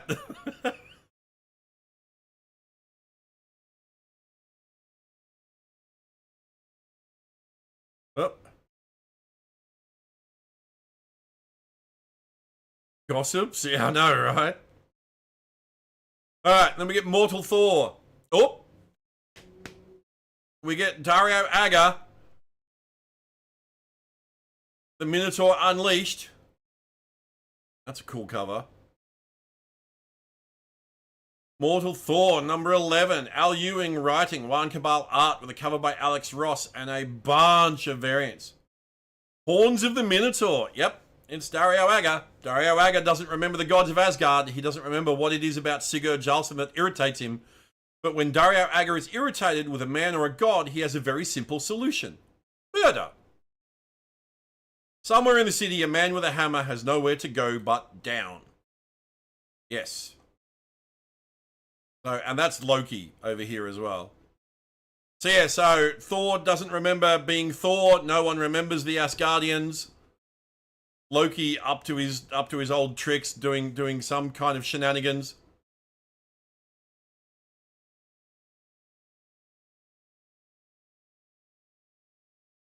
All right, and we get facsimile edition of Silver Surfer number 4, where Silver Surfer fought Thor. Iconic cover, this. Iconic John Buscema cover. Buscema, sorry. I said Buscema. It's Buscema. It's an interesting storyline. From everything I've heard about it, I haven't read it myself, but from everything I've read about it, it does seem very interesting. So yeah, iconic cover. This has been oft homaged. So yeah, we get a facsimile edition of that. We get a new It's Jeff comic! Oh god, that's like, okay. That's terrifying. Okay.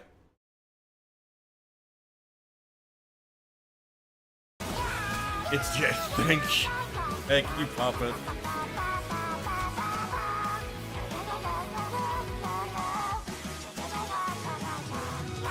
And if you don't know who this is Ken the Septopus. He's not an octopus, he's a septopus.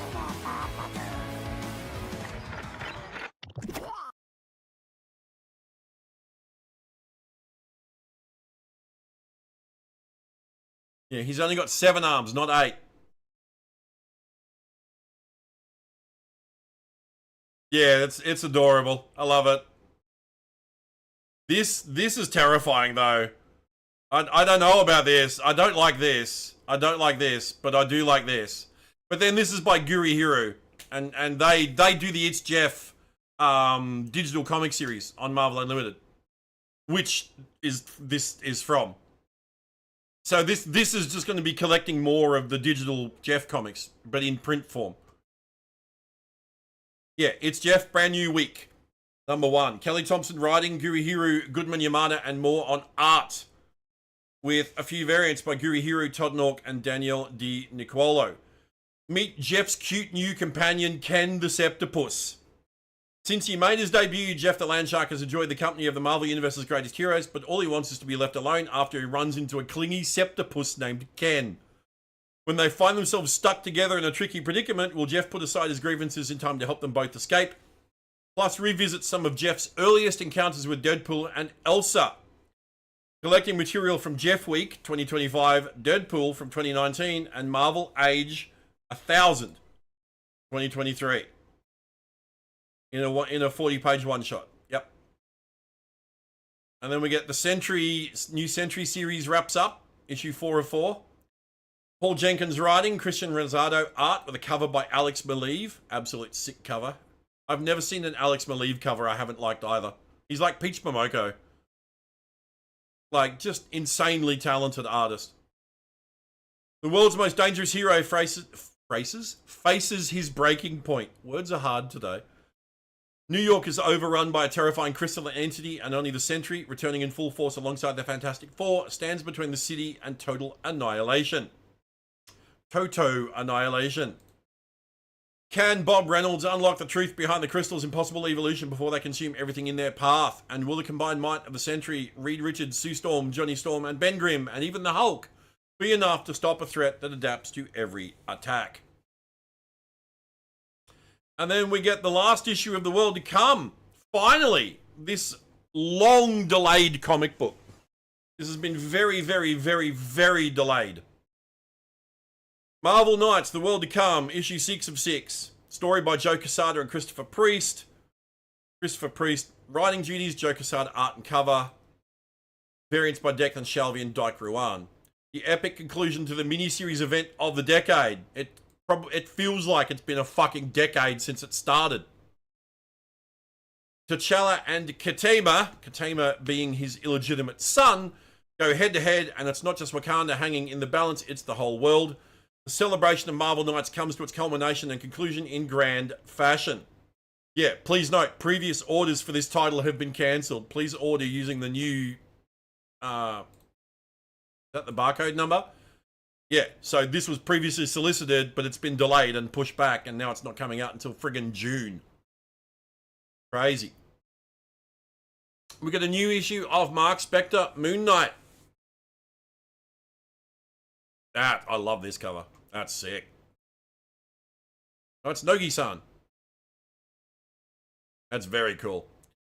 Mark Spector, Moon Knight number 5. Jed McKay writing. Dev Malia Pramalik on art with a cover by Paolo Sequeira. And a few covers. Nogi-san, TBA, and Magic the Gathering variants. The return of Achilles Fairchild. Something wicked this way comes, and it's a pissed off demigod with an axe to grind against Mark Spector Moon Knight. Achilles Fairchild has been pummeled once already, but what's happened to him in his time away? And why does it spell disaster, not just for Mark Spector, but for his friends and allies as well? So many talented artists. Oh, I know. Like, look at this. This is amazing. This is just so eye-catching. This jumps straight out at you. So cool. Love it. The Wonder Man comic continues. and he's hooked up with Hellcat. Wonder Man number 4 of 5. Jerry Duggan writing, Laura Braga on art. Cover by Luciano Vecchio with a variant cover by Adam Polina. Adam Polina is back. I haven't heard that name for a long while. To Love and Die in LA. The Spot, which we saw from the last Spider-Verse movie, continues his deadly tour of Hollywood, hitting too close to home for Simon Williams. But tragedy isn't stopping Hellcat and Wonder Man from getting down to business. Wink, wink, nudge, nudge. What the fuck, Marvel? What is this? This issue contains a scene you've likely never seen before in a comic book. Children, don't look, avert your eyes. What the fuck is this? Children, don't look, avert your eyes. Are they gonna have mid-air, you know what? Is that what it's gonna be? Jesus Christ, what is this fucking comic? Oh my god. Also, why is Wonder Man in his old villain costume? That's weird.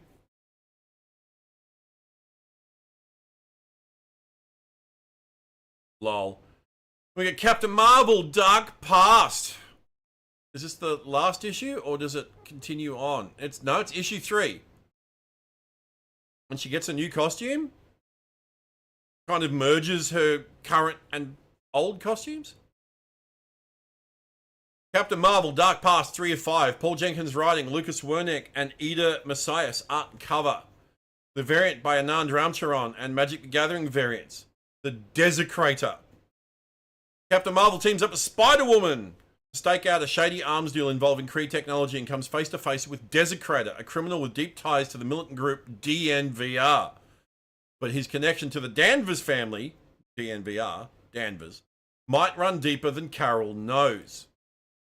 Alright, it's good to see a Captain Marvel Spider-Woman team up, because these two are like best friends. So yeah, is this a new costume for Carol? That's kind of cool. And we get new issue of Godzilla Infinity War. Marvel continuing their use of the Godzilla license. Oh, it's the last issue. Infinity War, 5 of 5. Jerry Duggan writing, Javier Garron and Ramon Rosanas on art. Cover by Ken Lashley, Cosmic variant Mark Brooks, TBA variant. Mecha Godzilla rises, Doomstar ascends, the multiverse trembles. Doctor Doom launches his floating fortress into the Everglades as Godzilla awakens, Null advances, Mecha Godzilla engages, and the first pieces of Doom's impossible plan fall into place. Can Doom's unlikely strike team, including the Human Torch, Miles Morales, Man-Thing, Kang, and Ghost Rider, survive the Kaiju war erupting across realities? And will Doom's boldest gambit yet, recruiting more Godzillas, be enough to save existence, or will it ignite a crisis even Doom cannot command? That's a lot to throw into the last issue of this miniseries.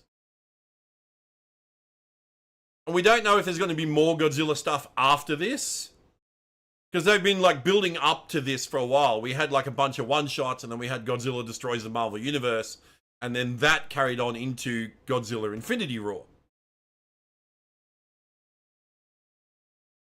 Alright. We get another new issue of Predator Bloodshed. Oh, the last issue. Jordan Morris writing, Reweri Coleman and Roland Boschi art with a cover by Ken Lashley. One by one, Earth's greatest fighters have fallen to an alien predator. A tournament has become a burial ground and only 3 competitors are left standing, barely. In this blood-soaked final issue, Abigail, Sarah, and Kai make a desperate bid to escape the garden. But first they have to face off against the predator one last time. See who lives, anyone. Who dies, everyone.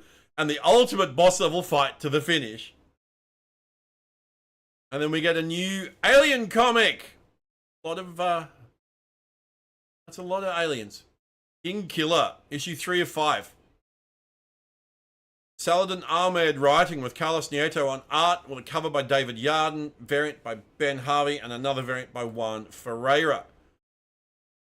On the xenomorph-infested planet Sovereign, humanity has already fallen. The augmented human Idris is among the few survivors, but he's now a prisoner of his brother, the Green King.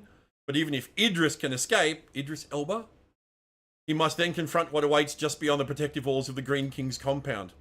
I'm the augmented human Idris Elba. Totally. It's totally Idris Elba. I have no idea. I don't think it is. We got another issue of Shadows of Maul, which is the prequel series to the new Disney Plus series. Shadows of Maul issue 4, Benjamin Percy writing, Madibek Muzabekov on art, with a cover by Derek Chu, headshot variant by Arca, photo variant, and a Pride connecting variant by Ricky Yagawa. Blood Gamble. The Star Gauntlet, a deadly pod race that takes place in the streets of Janix, draws thousands of spectators and gamblers from all over the galaxy. Fortune's won it lost, and so are lives. In the midst of all this chaos, Lawson uncovers a gambling conspiracy and casino heist that puts him on an unavoidable collision course with Maul himself. I was wondering when Maul was going to come into a Maul comic. And then we get another issue of Galaxy's Edge, Echoes of the Empire. Issue 3. Ethan Sachs writing, Jethro Morales and Roy Mercado art, covered by Phil Noto, and a bunch of variants. The invasion of Batu. Darth Vader takes on a droid fighting force. But will the epic battle give Luke, Leia, Chewie, C-3PO, and R2-D2 a chance to escape the Imperials?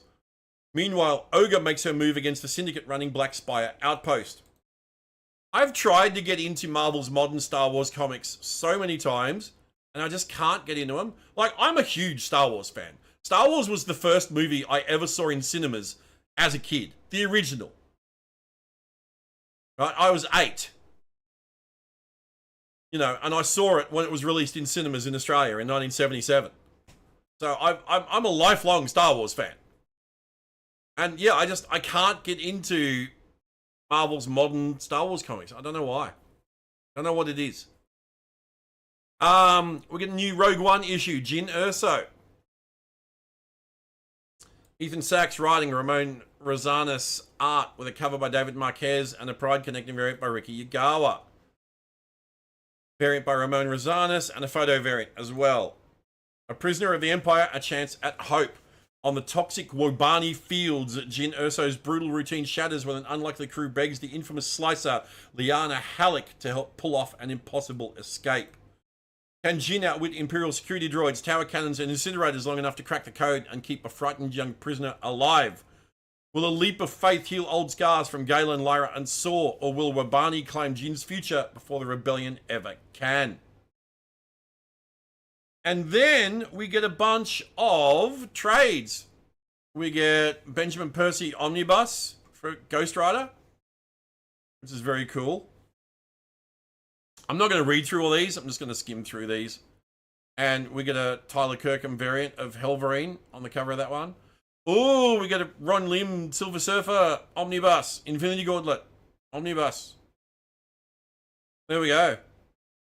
And it collects the Infinity Gauntlet comic as well as the Silver Surfer series and Thanos Quest. Oh, that'd be a good one to get, actually. And then yeah, we get a variant for that one. And then we get X-Men Omnibus, Age of Krakoa. How many pages is this? 832 pages. It's $100 US. This isn't an omnibus. This is huge. Oh wow.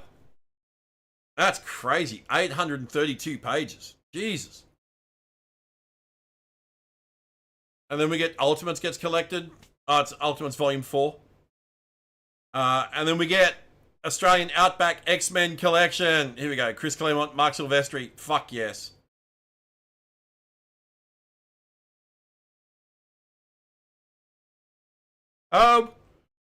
That's not the covers for this. This is Uncanny X-Men by Gal Simone, Volume 4. That's wrong covers. That's these. Oh no. That's X-Men Volume 4. Hey, Nike. 1776 gets collected. That recently wrapped up. We get another Amazing Spider-Man trade. Nova Centurion gets its first trade. We get the final Avengers trade from Jed McKay's Avengers run. X-Men of Apocalypse gets collected. Boba Fett Black, White, and Red gets collected. Ooh, Infamous Iron Man, The Rise of Doom. Savory Minced Rice. Nice. I've got pizza to reheat in a minute. See what I mean? Alex Maleev cover. Like, this is fucking phenomenal. Like I said, he's like Peach Momoko. There's not a single piece of Alex Maleev art that I've seen that hasn't been amazing. Oh, we get another ROM, Original Marvel Years collection. That's cool. Volume 5. Star Wars Modern Era collection. Venom Modern Era Epic collection. Oh, that's when Mac Gargan, the Scorpion, got the symbiote.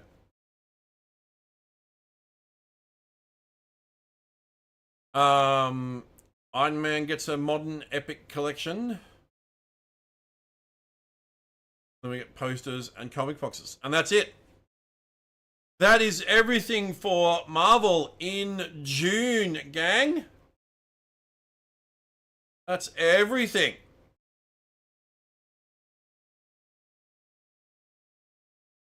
So, when they said the X-Men line expands, what were they actually meaning?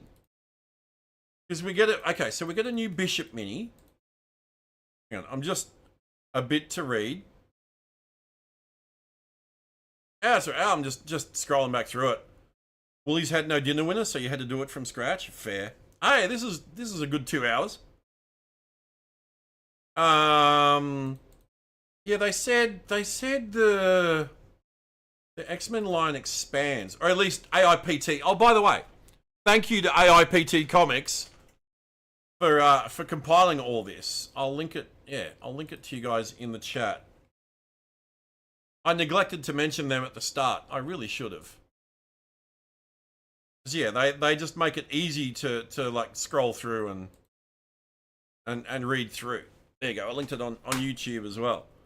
So yeah, they said the X-Men line expands, but because we've got X-Men 97, but that's a mini series. I wouldn't say that expands. We get X-Men Outback, but that's a mini series. Bishop, that's a mini series.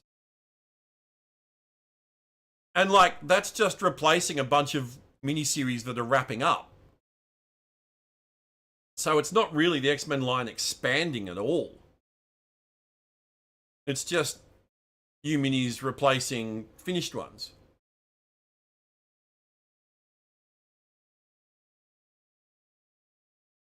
Yeah, and X-Men United, yeah. Because Storm finishes, Moonstar's nearly finished. Deadpool, I've never really counted Deadpool as an X-Men comic, because he's not a mutant. Cyclops finishes, Magic and Colossus finishes. Yeah, see, the X-Men line is not expanding. We're just getting new miniseries that take the place of ones that are finishing. Because we've got Storm, Cyclops, and Magic and Colossus minis are finishing. Right? They're finishing, and then in their place, we're getting Bishop, we're getting X-Men Outback, and we're getting the X-Men 97 Season 2 prequel comic. So 3 X-Men minis are finishing, 3 X-Men minis are starting to replace them. So this is not the X-Men line expands. AIPT. I'm sorry, yeah, see, they said it here, the X-Men line expands. No, it doesn't. It's the same, the line of it, like, as in all of Marvel's X-Men books, it's the same. So yeah, so that's everything for June with the big Armageddon kickoff. I'm actually going to wrap up the stream here for tonight, guys. I was only going to just do this, like, for 2 hours tonight, like, you know, for a couple of hours tonight, just go over the Marvel previews. Reason being is, Rivals update is tonight, so the new season starts tonight, but I'm not going to be streaming that till tomorrow. We're going to do an early start tomorrow. So I'm going to do a pretty long Rivals stream tomorrow. All right? Probably to make up for the short stream tonight as well. All right? So yeah. So that's going to do us for tonight. I do appreciate everyone being here.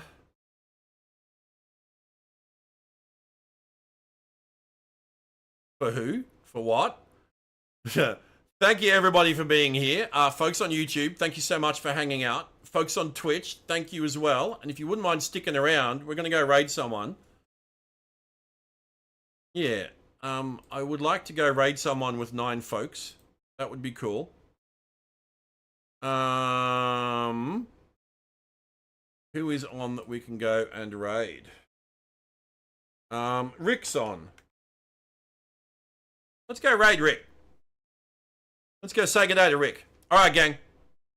Have a great rest of your day and keep an eye out for an early go live notification tomorrow for a Marvel Rival stream for Season 7. Keen for it because White Fox is very fun to play. So have a great one, gang, and we'll hopefully catch us tomorrow. Cheers all. See yous.